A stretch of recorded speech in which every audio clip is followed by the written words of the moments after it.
When I think about how hard it seems to me for some people to learn how to sell, it blows my mind, but it shouldn't. Because when I first started selling, I was terrible. I got started selling insurance and investments in October of 1985. I did not make my first sale until April of 1987. Within a very, very short period of time after I made my first sale, I became the top salesperson in our office month after month after month after month after month. What I'm going to share with you in this video is how I did that. And it doesn't matter if you sell real estate, if you sell insurance, if you sell cars, if you sell shoes, if you sell information, if you sell coaching, if you sell agency work, it doesn't matter. I'm going to share with you, multi-level marketing, all of it. I'm going to share with you how I sell. And selling to me now, it's easier than taking a nap. And I'm good at taking a nap. I make sure I take at least one a day, sometimes two. So here we go. Selling is hard. The number one reason selling is hard is because you want them to buy. That is the number one mistake new salespeople make in selling. They want the people to buy. Now, one of the reasons sales is easy for me, I am not vested. I don't pretend I don't care if they don't buy. I actually don't care. Now, how can I say I don't care if they buy? I'm in sales. I'm out talking to people. I'm making presentations, but I'm saying I don't care if they buy. I'm saying I don't care if they buy because I understand a law called the law of averages. And the law of averages says out of every X number of presentations I do, I'm going to make Y number of sales. For everybody, that average is going to be different. So for some people, that law of averages is going to say, well, for every 10 presentations I make, I'm going to make one sale. For somebody else, it's every 20 presentations I make, I'm going to make one sale. For another person, it's every 30. For one person, it might be for every 4 presentations I make one sale. Well, here's what's really cool. You can increase your average through a concept called pre-indoctrination. Pre-indoctrination sounds, ooh, but it's not. So think about the word doctrine. What does the word doctrine mean? The word doctrine means teaching. So doctrine means teaching that's inside them.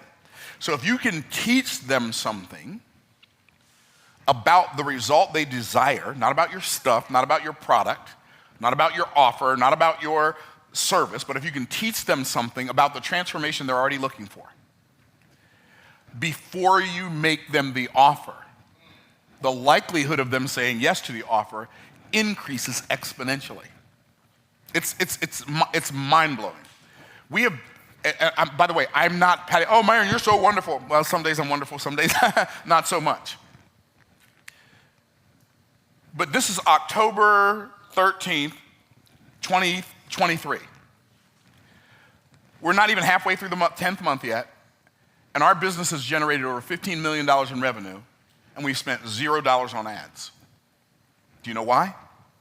Because we have a YouTube channel that gets, I'm gonna look it up, so I'm gonna tell you the truth. We have a YouTube channel that gets about 2.1 million views a month, which is about, on the 9th, we got 78,000 video views on the 9th of October. 78,000 video views. Now, when I'm talking about pre-indoctrination, what I'm really talking about is you becoming more familiar to the people that you sell to. You're less likely to buy something from a person that you just met than you are somebody you feel like you know.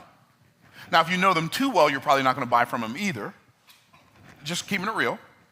But you need to feel like you know them enough to believe they're credible, and then know them enough to believe they have your best interest in mind, and you have to believe on some level they are better at getting the result you lack than you are. So, I don't sell stuff on my YouTube channel. And that, like in general, I mean, every now and then we might promote a challenge or something, but I don't generally sell things. I'll probably do 10 to 20 content value-based videos on YouTube for every one time somebody sees me do a promotion. I mean, wrap your minds around that. So there's this research called the Dunbar research where they discovered that a person has to spend 7 hours with you before they feel like they know you, like you, and trust you enough to buy something from you. And see, unfortunately for you, you're trying to sell the person as soon as they meet you. And it's like saying, hi, my name is Myron. Will you marry me? No, bro, I just met you. Are y'all tracking? Now, the day that I met my wife, I went back to my dorm and I told my brother, I met the girl today I'm gonna marry. But if I'd have told the girl that, I'd have had to marry somebody else because it'd have been over before it got started. How many of y'all tracking? Okay, how many hours are there in a day? 24. Or, it depends on whose day. Now, my indoctrination days are long.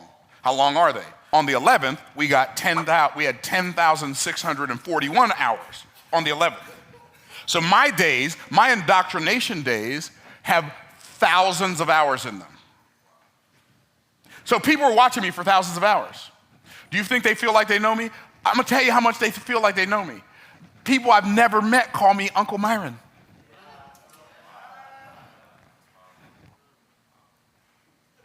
I'm just saying. Okay, wait a minute. The 21st of September, that day had 18,378 hours in it, in one day. That's how much time people spent watching and here's what's cool. I ain't trying to sell them anything. Why? Because I know I don't have to. When the farmer plants the seed in the ground, he doesn't go out there every day and say, you gonna grow or not? The farmer does what the farmer does, and he trusts the soil and the sun and the water to do what only the sun, the soil, and the water can do. When I go on YouTube, I ain't trying to get anything from anybody. I'm just like, hey, I learned this really cool thing. Y'all gonna love it. And then I get all excited about it. And then people, oh my goodness, that thing changed my life. And then they say, I can't believe he's teaching this stuff for free. You know what that means? When somebody says, I can't believe he's teaching this stuff for free, do you know what that means? That means I feel like I owe him. I don't feel like they owe me, but I don't mind them feeling like they owe me. And so when they find something that I have for sale, the thought that comes to their mind, if this man helped me this much for free, I can only imagine how much he's gonna help me if I pay him. Ta-da. You know what I call YouTube? You know what I call my YouTube channel? The content on my YouTube channel? I think it's like 416 or 420 videos. You know what I call that? That's my community service content. That's the stuff I put out into the world just to help people, even if I never meet them, if they never pay me a dime. I'm okay with it. Why? Because I understand the law of the farm. What is the law of the farm? Every deed is a seed. Every word is a seed. Every thought is a seed. Every dollar is a seed that I'm sowing into the garden of my future. If I sow good seeds, it's impossible for me not to reap a good harvest. It's impossible for me not to reap a good harvest. Are y'all tracking? And so I just sow good seeds. I literally put up a video. Watch this now. I put up a video every day on YouTube. Every day. Either a long form or short form video. Every day on YouTube. I give the people who want to hear from me something to hear from me. Every day. You don't have to be that obsessive. I'm just obsessive. What can I say? But I only make like a big offer once a month. Wrap your mind around that. In a 31-day month, they get 30 days of community service. They get 31 days of community service. One offer. See, we've all heard it said that an educated customer is going to be your best customer. We've all heard that. But when was the last time you watching this video, you in this room, when was the last time you wrote a book that solved the problem of your ideal client? And all they had to do was read the book and it helped them. This book right here, I got a guy in Canada, English is his second language. French is his first language. He read this book. He said, Myron, I read the book. I did what was in the book. This is a terrible French accent, I know. Don't judge me. Pray for me. I did what was in the book. I parlez-vous dans my français. Okay, I'm done. I made $800,000 in the last 2 months. I did what was in the book. Guess what else he did? He came and bought my $155,000 inner circle. I didn't have to go knock on his door. I didn't have to ask him. He said, you helped me so much in that book. I want to give you some of this money so you can help me make some more. Are y'all picking up what I'm putting down? See, what I realize, I'm not in a hurry to make a sale. You're in such a hurry to make a sale, you're chasing people away. You know what I do? Put out content. You know what else I do? I wait for them to come looking for me. Here's what I know. See, here's what's amazing. People, they don't really like me enough to buy something because I need to make a sale. So me needing to make one is not going to do anybody any good. It ain't going to do me any good. It ain't going to do them any good. So I might as well just look out for them. And if I look out for them long enough, they're going to come looking for me so they can pay me for some more. Here's what I realized. I realized that there are already in the world right now hundreds, thousands, tens of thousands, hundreds of thousands of people who would love to pay me. Millions of people who would love to pay me if they only knew I existed and had their solution. And see, the reason I make so much money and we make so many sales is because I don't go looking for those people. I make myself so findable that they stumble upon me and ask this question, where have you been my whole life?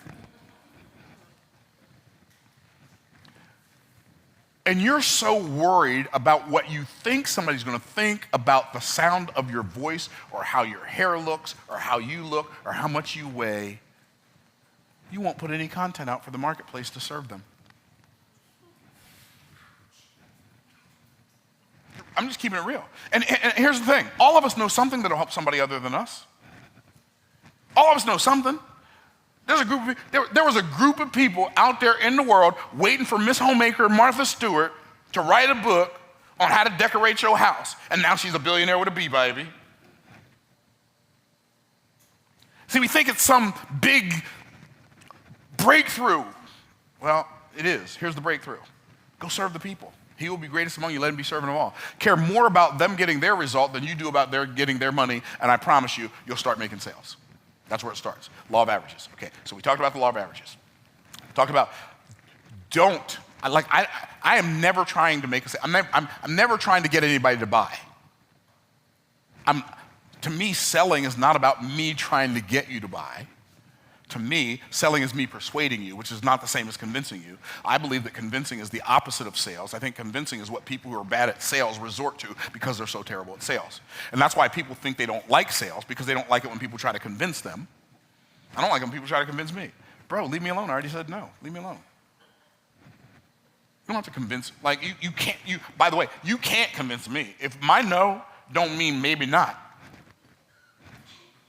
Right? And so, But I know what I want. I think about my tailor, Tiffany. She called me back in January. I didn't know her. And I don't like telephones. And I don't like talking on the phone. Even if I like you, I don't want to talk to you on the phone. It's not because I don't the phone is like a handcuff. Right? And so when my phone rings and I see a number I don't recognize, I don't answer it. But I answered it this day because I think I was waiting for a plumber, or I was waiting on somebody to come do something in this building, come do something in my house, and I answered, hey, this is Tiffany, and so-and-so gave me your name. And when she said so-and-so's name, I didn't know them either. And now I'm looking at my phone like, why are you calling me, and how did you get my number? And I said, who gave you my number? And she told me the guy's name, Rod something. I said, I don't know him. And I said, I don't know him. And I wasn't being mean, but I was being direct. I didn't want her to be confused and think I was okay with this. I'm keeping it real. She said, well, my name's Tiffany Taylor, and my name's Tiffany Taylor. My name's Tiffany Sanders, and I'm Rod's tailor, and he thought you might be interested in some suits. Some dude I don't know think I might be interested in some custom suits. I said, you make custom suits? She said, yeah. Yeah, I might be interested in that. Come by and see me. Why? Not because it wasn't anything she said. There was nothing she said. It was not her presentation. It was the fact I was looking for a tailor. I was like, man, you know what? In fact, I got one of the guys in my inner circle, I was gonna call his tailor, but he lives somewhere else. This person lives locally. I can have a tailor that lives locally. This is gonna be great. So, okay, I'll look at some of your stuff. She comes by my house. She sells me 4 suits, and it was $26,000. But that's not the point. The point is, I didn't know her, didn't want her calling my phone, didn't know the person who gave her my number, but I already wanted the custom suits. See, there are already out there in the world millions of people who'd love to buy what you'd love to sell if they only knew you existed. And she did cold outreach. It wasn't cold. I mean, it was like Antarctica cold call. Calling my phone. And I think I bought 15 suits and a tuxedo from her since January. Why? Because I wanted a tailor. I already wanted it. There are people out there who already want what you have. They're already waiting for you to show up so they can buy the stuff that you sell. I'm just keeping it real. She didn't have to do any high pressure clothes. I already wanted a tailor. I'm telling you, there are people who are looking for you right now in your town. Okay, you got that part. So now, let's get to the part where let's do some one-on-one selling. Okay? So, sales requires some intestinal fortitude, but one of the first things you're gonna have to do if you're gonna be, how many of y'all are gonna be committed to getting better at sales? Okay. So here's what you gotta do. First thing you gotta do to get better at sales, get better at buying. Stop having an attitude every time somebody wants to sell you something. Like my attitude with Tiffany wasn't that she wanted to sell me something. My attitude with her was that she called my phone and I don't know you, and you got my number from somebody I don't know, and now I don't know how you got my number, I don't know how they got my number, now everybody gonna be calling me. Right? That's why I had an attitude, right? And so become a better buyer. Become a happy payer. Why? Because everything reproduces after its own kind. You know why the people that pay me are so happy to pay me? Because the people I pay, I'm so happy to pay them. I don't hesitate either. Like fast pay makes fast friends. Y'all tracking? Okay, that's first. Now, my recommendation when it comes to selling and when it comes to coaching, groups are better than one-on-one. So if you can figure out a way to sell what you sell to a group versus selling it to one person at a time, you will make way more money, way more faster. Way more, like way more. Okay? So, do your presentation to a group, and then if the offer gets to be above $5,000, do your closing one-on-one. That way, the people who it's not for can disqualify themselves without wasting any of your time. Does that make sense? So it can be, you can do a webinar, send people. Now, because I'm just who I am, like we have our sales guy close one-on-one for our $55,000 offer and above. Everything below that, $25,000, $27,000, $20,000, we don't book calls with those people. We just tell them, go buy it. If you want it, go buy it. If you don't want it, don't go buy it. I'm going to the golf course. I'll see y'all later. Right? That's pretty much my close. Right? But when you get on a booked call, when you're new, if you're selling something for $5,000 or even $2,000, you might want to start booking calls with people just so you can get good at it. So the presentation happens to the group. Maybe it was a webinar. Maybe it was a challenge. Maybe it was a video sales letter. Maybe it was an automated webinar. It doesn't matter. So they see the presentation, then you go on and you ask them. The first question I always ask in sales is, so what did you like best about what you saw in the presentation? And they tell me. Great. What questions, if any, do you have? That's the second question I ask. And they ask a question. Guess what I do when they ask me a question? I answer it. And then guess what question I ask next? What other questions do you have? They ask me another question. And I answer it. I hope they ask me 15 questions. If they ask me 15 questions, they buy it. If they ask me 7 questions or more and they're qualified, they're buying. Why? Because how do you overcome objections? I don't let questions turn into objections.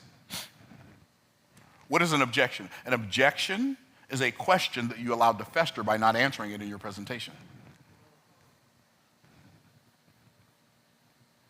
I know there'll be people who disagree with me. Okay. All I can say is, do you, boo. But I'm telling you, like, me? I wish I looked like I thought I was going to overcome an objection. Myron, I'm not sure. Why, I'm looking at so-and-so's coaching program and looking at yours. Why should I buy yours? You shouldn't. You should buy theirs. Not with an attitude. Like, literally, you shouldn't. You should buy theirs. Well, don't you want to convince me? No. I already know who I am. And if you don't know, go buy theirs. Yeah, I'm done. I don't have a half an ounce of convince in me anywhere. Anywhere. And so, what other questions do you have? I ask them, what other questions do you have, until they run out of questions. And then finally they say, I don't have any more questions. I say, great. Do you mind if I ask you a few questions? The law of reciprocity says they have to say what? No, I don't mind.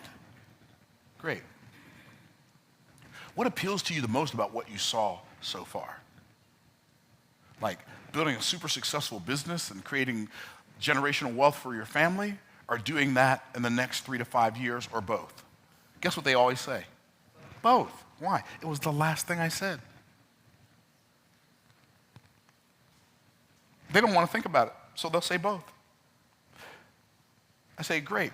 If you had an opportunity to start benefiting from both sooner or later, would you choose sooner or would you choose later? I say, would you choose later or would you choose sooner? Would you choose later or would you choose sooner? So I say, if you had an opportunity to start benefiting from both sooner or later, would you choose later or would you choose sooner? So I ask the question, would you choose sooner? But I'm ending with the phrase, choose sooner. And guess what they say? Sooner. Great. How do you spell your first name? That's how I close. They already know the price. They already know all the information. How do you spell your last name? How do you spell your first name? B-O-B. Okay, got it. How do you spell your last name? S-M-I-T-H. I don't care what their name is. How do you spell your first name? How do you spell your last name? Most people pay with Visa. The initial payment is $2,000. Most people pay with Visa, MasterCard, American Express, or Discover. The rest is wired. Which card will you be using to get started today? American Express. Great. What's that number? Like when I'm closing somebody on one of my offers, I don't send them a link and let them pay. I close them on the spot. I'm right there, filling it out myself. You're going to get an email. When you get that email, it's going to give you the wire instructions. You have to wire the balance by XYZ time in order for you to get access to this by that date. Bada bing, bada boom. And you're going to have an onboarding, and the first training is next, blah, blah, blah. And then you're done. I am telling you, that closing sequence, I've closed millions of dollars in sales one-on-one, across the kitchen table, belly to belly, nose to nose, toes to toes, across the kitchen table. It works. It's not theory. If you will take all of those things into heart and you will do them, you will get better at sales. And stop trying to get people to buy. Just realize some will, some won't. So what? Someone's waiting next. SWSWSWN. It's a wrap. I hope this helps you. Go make some sales, make some money, set your family free. In the meantime, in between time, peace out, Cub Scout.